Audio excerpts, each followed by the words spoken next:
Good morning students. तो चलिए start करते हैं आज का वीडियो। टू MSCCS ध्यान दें, आज का जो वीडियो हम लेकर आए हैं ओरिकल में व्यू के ऊपर, यानी कि व्यू चैप्टर जो आपका दिया हुआ है, व्यू के कॉन्सेप्ट को हमको क्लियर करना है। ओरिकल में हम व्यू को यूज कर सकते हैं और क्रिएट कर सकते हैं। जैसा कि आपको मालूम है, इसके पहले हमने आपको देखिए पढ़ाया हुआ था सब क्वेरी, और सब क्वेरी के बाद अगला चैप्टर हम पढ़ने जा रहे हैं व्यू। तो आप समझिएगा कि व्यू क्या होता है और व्यू का कॉन्सेप्ट क्या है डेटाबेस में। इन SQL यानी कि स्ट्रक्चर्ड क्वेरी लैंग्वेज में a view is a virtual table. एक क्या है, हमारी वर्चुअल टेबल है, मतलब आभासी table, based on the result set of the SQL statement. और SQL स्टेटमेंट के आधार पर ये टेबल क्रिएट होती है। SQL स्टेटमेंट मतलब किसी पर्टिकुलर कंडीशन के आधार पर इस टेबल को हम क्रिएट कर सकते हैं। हम आपको एक पहले एग्जांपल समझाना चाहते हैं कि बी का एक्चुअल में यूज क्या है और हमको इसकी क्या ज़रूरत पड़ती है। जब हम डेटाबेस में काम करते हैं तो डेटाबेस में जो टेबल होती है वो उसके अंतर्गत कई फील्ड्स हो सकती हैं। उदाहरण के तौर पे लेते हैं, मान के चलिए कोई टेबल बनी हुई है हमारी, मान लीजिए बैंक से रिलेटेड टेबल है, उसमें हमारे अकाउंट नंबर, बैंक होल्डर जो कस्टमर होगा उसका नेम या अपने मोबाइल नंबर, उसका अमाउंट, डेट, बहुत सारी फील्ड क्रिएट होंगी।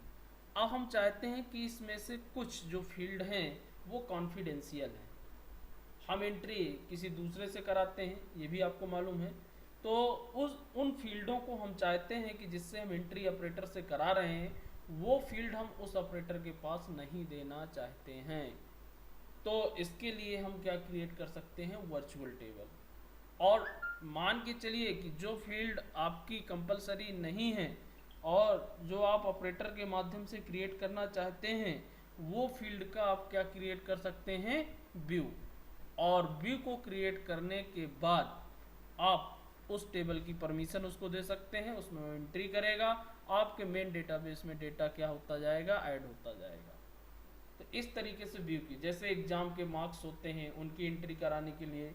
अब व्यू जब हम क्रिएट करते हैं किसी पर्टिकुलर कंडीशन के आधार पर भी हम क्रिएट कर सकते हैं।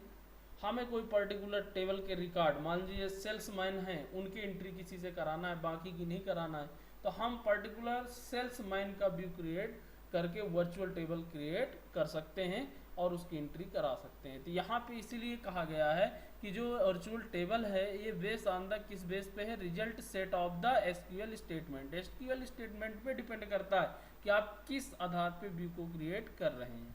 A view contain the row contain करके रखता है, कॉलम्स रखता है, just like a real table, जैसे आपकी रियल टेबल होती है।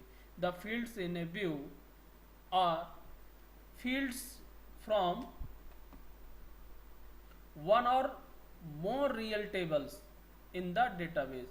एक ये भी इसकी बहुत बड़ी विशेषता है, field in a view, view के अंदर जो फील्ड हो सकती हैं are field from one or more real table, जो आपकी डेटाबेस के अंदर एक से अधिक टेबल बनी हुई है उन फील्ड को मिला करके हम व्यू क्रिएट कर सकते हैं। यानी कि दो किसी टेबल की फील्ड को मिलाकर भी व्यू को क्या किया जा सकता है, क्रिएट किया जा सकता है। You can add SQL function use कर सकते हैं, वेयर कंडीशन यूज कर सकते हैं, एंड ज्वाइनिंग स्टेटमेंट यूज कर सकते हैं to be view and present the data as if the data were coming from one single table. और एक टेबल से डेटा को क्या किया जा सकता है, लिया जा सकता है। View is a virtual table है which consist of a set of columns, बहुत अंदर इसके अंदर क्या पा जाएंगे, columns from one or more table. इसके अंदर जो कॉलम्स हैं वो एक और एक से अधिक टेबल को मिलाकर भी क्रिएट किए जा सकते हैं। It is similar to a table but is does not store in the database, ये डेटाबेस में स्टोर नहीं होता। View is a query stored as a object, object के रूप में क्वेरी भी स्टोर कर सकते हैं। तो ये हमने इसका एक कॉन्सेप्ट बताया। अब देखिए इसको क्रिएट कैसे करते हैं, इसका सिंटेक्स क्या यूज करते हैं वो आगे हम आपको बताने वाले हैं। यहाँ ध्यान दीजिए आप, क्रिएट व्यू, व्यू का नेम देंगे, हम लिखेंगे जैसे टेबल क्रिएट करते हैं क्रिएट टेबल, तो टेबल की जगह यहाँ क्या लिखेंगे, व्यू। क्रिएट व्यू, व्यू का name as, AS, select, select statement का यूज करेंगे। सेट ऑफ फील्ड, इसके बाद हम फील्ड बताएंगे। कोई ज़रूरी नहीं है कि उस टेबल के अंदर जितनी फील्ड हैं सभी फील्ड को लेकर हम व्यू क्रिएट करें। हो सकता है उस टेबल में से कुछ फील्ड को लेकर हम व्यू क्रिएट करना चाहते हैं, तो वो सेलेक्टेड फील्ड के नाम देंगे।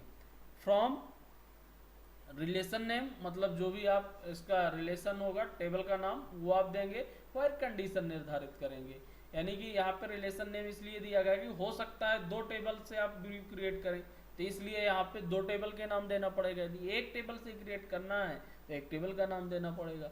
जैसे एग्जाम्पल के तौर पे यहाँ पे दिया हुआ है, आप समझिएगा।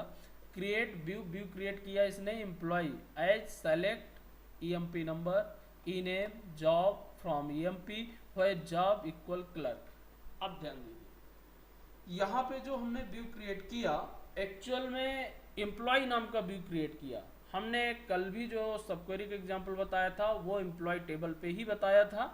हमने आपको समझाया था कि ओरेकल में ईएमपी नाम की एक डिफ़ॉल्ट टेबल बनी होती है। ठीक उसी प्रकार से हमने ईएमपी टेबल का ही व्यू यहाँ क्रिएट किया। क्रिएट व्यू, व्यू का नाम जो हुआ वो क्या हुआ, employee as select EMP number, name, job. ये तीन फील्ड लिया है, उसमें से अधिक भी फील्ड बनी है, सेल, सैलरी, है ना, कमीशन, बहुत सारी फील्ड उसके अंदर हैं, लेकिन हमने उससे सिर्फ कितनी फील्ड लिया, तीन फील्ड लिया। फ्रॉम कौन सी टेबल, ईएमपी टेबल से। व्हेयर किसके, कंडीशन भी यूज किया, सिर्फ क्लर्क की। किसका व्यू क्रिएट किया हमने, क्लर्क का। इस प्रकार से आप पर्टिकुलर कंडीशन के आधार पे भी व्यू को क्रिएट कर सकते हैं। हम इसको चला के भी आपको दिखा देते हैं। देखिए ये सबसे पहले तो ईएमपी टेबल आपको हम दिखा देते हैं।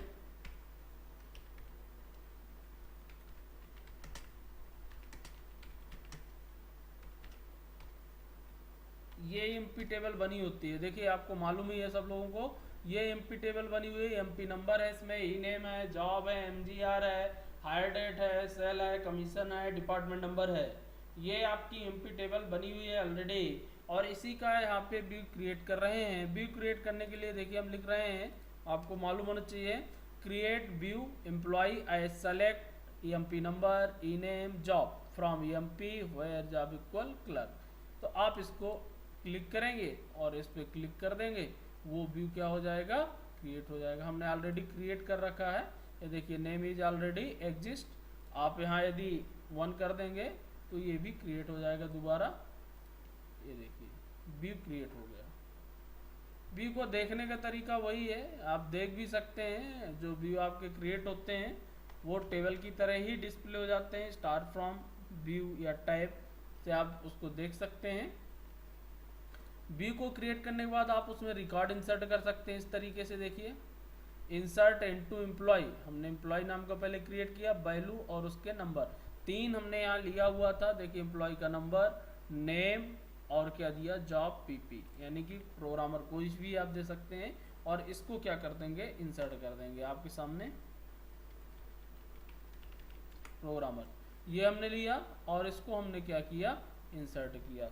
चूंकि वहाँ ये यूनिक नंबर बना होगा, प्राइमरी की पे है, आप इनसे, लेकिन किसी भी फील्ड को कंपलसरी नहीं होना चाहिए। यदि आपकी कंपलसरी होगी तो वो फील्ड आपकी इंसर्ट नहीं हो सकती है, या जो डेटा टाइप आपने दिया होगा उससे ज़्यादा यदि डेटा है तो वो डेटा भी आपका इंसर्ट नहीं हो सकता है। इस बात को आपको ध्यान देना है। ये देखिए प्रोग्रामर का वहाँ जो करेक्टर डेटा साइज निर्धारित किया गया है उससे ज़्यादा करेक्टर हो रहे थे, इसलिए उसको नहीं ले रहा था। और यहाँ पे आप चेंजेस कर सकते हैं। जो भी आपने कॉन्स्ट्रेंट लगाए होंगे वो कॉन्स्ट्रेंट भी आपको ध्यान में रखना है, क्योंकि कॉन्स्ट्रेंट को ध्यान में रखते हुए ही आपका डेटा जो होगा वो इंसर्ट होगा। यदि आप कॉन्स्ट्रेंट की कंडीशन को फॉलो नहीं करते हैं तो वो डेटा आपका इंसर्ट नहीं हो सकता है। अब आप इसको देख सकते हैं, देखिए एम्प्लॉय के माध्यम से जो हमने व्यू क्रिएट किया था उससे डेटा हमने ट्रांसफ़र किया है। और इसके डेटा के यदि आपको देखना है तो यहाँ से एम्प्लॉय हमने रन किया, ये देखिए ये डेटा हमारा आ गया। ये 2 पहले हमने इंसर्ट किया था और ये एक डेटा हमने बाबू और उसका पीआर जो हमने कम किया था, और एक ओम, ये फील्ड हमने नहीं लिया है। इसलिए इस प्रकार से आप व्यू के माध्यम से जो आपका ऑपरेटर होगा वो वहाँ से एंट्री करता जाएगा, और आपके मेन जो डेटाबेस में जो आपकी मेन टेबल होगी उसमें डेटा क्या होता जाएगा, इंसर्ट होता जाएगा। आपको ये फायदा मिलेगा व्यू को क्रिएट करने से। तो मेरे समझ में ये आपको समझ में आ गया होगा। आगे देखते हैं, देखिए एक एग्जांपल और हम आपको समझा देते हैं। Create view current product as a select product ID product name from product where discontinue no. मतलब ऐसे प्रोडक्ट हम सेलेक्ट करना चाहते हैं व्यू में कि जो डिसकंटिन्यू नो, एक स्टेटस हमने बना के रखा था, तो ऐसा भी कर सकते हैं। इसके बाद अगली हेडिंग है अपडेटिंग ए व्यू। व्यू को अपडेट भी किया जा सकता है, उसके लिए आप यही सिंटेक्स यूज कर सकते हैं, क्रिएट और रिप्लेस। देखिए क्रिएट और रिप्लेस आगे भी हम यूज करने वाले हैं, इसका थोड़ा कॉन्सेप्ट आपको बता देते हैं। क्रिएट एंड रिप्लेस का मतलब ये होता है, यदि आप क्रिएट भर लिखेंगे तो आपका व्यू क्रिएट हो जाएगा, लेकिन यदि पहले से उस नाम का व्यू बना है तो आपको उसको क्या करना पड़ेगा, चेंज करना पड़ेगा। जैसा कि अभी हमने रन किया था, एम्प्लॉय नाम दिया, लेकिन एम्प्लॉय नाम का हम व्यू पहले बना चुके थे, तो इसलिए ऑलरेडी एग्जिस्ट बता रहा था। हमने एम्प्लॉय 1 किया, यदि हम वहां पे क्रिएट की जगह और रिप्लेस लगाए होते तो जो पहले से उस नाम का व्यू बना है उसको डिलीट कर देगा और नए नाम से बना देगा। ये डिफरेंस होता है क्रिएट और व्यू रिप्लेस में। क्रिएट और रिप्लेस यदि एक साथ हम दे देते हैं तो यदि पुराने नाम से वो व्यू बना भी है उस नाम से, तो वो उस पुराने वाले व्यू को डिलीट कर देगा और नए वाले व्यू को क्या कर देगा, क्रिएट कर देगा। ये आपको फायदा मिलेगा। बाकी क्रिएट और रिप्लेस से उसी प्रकार व्यू, व्यू का name I select column name from table name where condition, पूरा सिंटेक्स वही रहेगा। उसी प्रकार से आप क्या कर सकते हैं, अपडेट भी कर सकते हैं। ड्रॉपिंग ए व्यू, ड्रॉप करना, बनाने के बाद हम किसी भी व्यू को ड्रॉप भी कर सकते हैं, डिलीट कर सकते हैं, क्योंकि ये वर्चुअल टेबल है। मेन टेबल तो हमारी डेटाबेस के अंदर होगी, तो उस वर्चुअल टेबल को हम डिलीट भी कर सकते हैं। इसके लिए जो सिंटेक्स लिखते हैं, ड्रॉप व्यू और व्यू का नेम, इससे आप व्यू क्या कर सकते हैं, डिलीट भी कर सकते हैं। तो यहाँ पे आपको व्यू चलाना है। देखिए व्यू का कॉन्सेप्ट हमने आपको बताया, व्यू को क्रिएट करना बताया, ठीक है, व्यू को अपडेट करना और व्यू को डिलीट करना, इतना सीखना है। एक एग्जांपल हम आपको और यहाँ पे बता देते हैं। देखिए दो टेबल, जैसा कि हमने बताया कि व्यू का जो कॉन्सेप्ट है तो उसमें क्या करना है, आप दो टेबल को भी मिलाकर क्रिएट कर सकते हैं, तो उसमें प्रॉब्लम नहीं है। लेकिन डेटा इंसर्ट करने में प्रॉब्लम आती है कि आपको दोनों की कंडीशन फॉलो करना पड़ेगा, जो कॉन्स्ट्रेंट लगे हैं उनको फॉलो करना होगा। बाकी आप व्यू क्रिएट कर सकते हैं, व्यू को क्रिएट करने में नो प्रॉब्लम, कोई प्रॉब्लम नहीं है। दो टेबल को बना करके भी व्यू को क्रिएट किया जा सकता है, वन और मोर टेबल। कैसे, हम आपको एक एग्जांपल दिखा देते हैं दो टेबल का।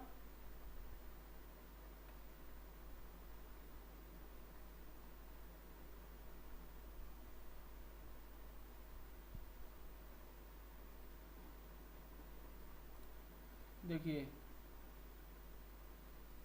यहाँ पे देख लेते हैं कोई ऐसा व्यू जो क्रिएट किया गया हो।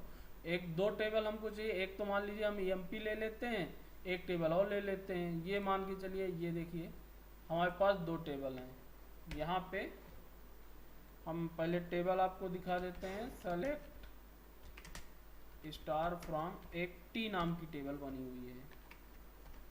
ये देखिए इसमें ये रिकॉर्ड पड़े हुए, EMP आपको मालूम ही है। यहाँ पे हमने व्यू नेम चेंज किया, ध्यान दीजिएगा आप। यहाँ क्रिएट व्यू, व्यू का नाम TV1 as select EMP number यानी कि EMP टेबल से, ई नेम EMP टेबल से, सेल सैलरी भी EMP टेबल से, और S नेम किसका हुआ, T टेबल का, और सीरियल नंबर भी किसका हुआ, T टेबल का। यहाँ पे दो टेबल, फ्रॉम EMP T, पहले EMP टेबल की फील्ड है इसलिए पहले EMP, और इसके बाद हमने यहाँ पे क्या दिया हुआ है, फिर क्या दिया हुआ है, T। दोनों टेबल को मिलाकर और इसको आप सेलेक्ट करेंगे, रन करेंगे, ये देखिए व्यू क्रिएटेड, दोनों टेबल से रिलेटेड व्यू क्रिएट हो गया। अब इसमें जो डेटा एंटर करेंगे तो दोनों टेबल में एक्चुअल में डेटा जाएगा। डिलीट करने का आपको बता दिया, ड्रॉप कमांड यूज करेंगे, वो लगभग सभी से बन जाता है। उसका यूज करके हम किसी भी व्यू को क्या कर सकते हैं, डिलीट भी कर सकते हैं।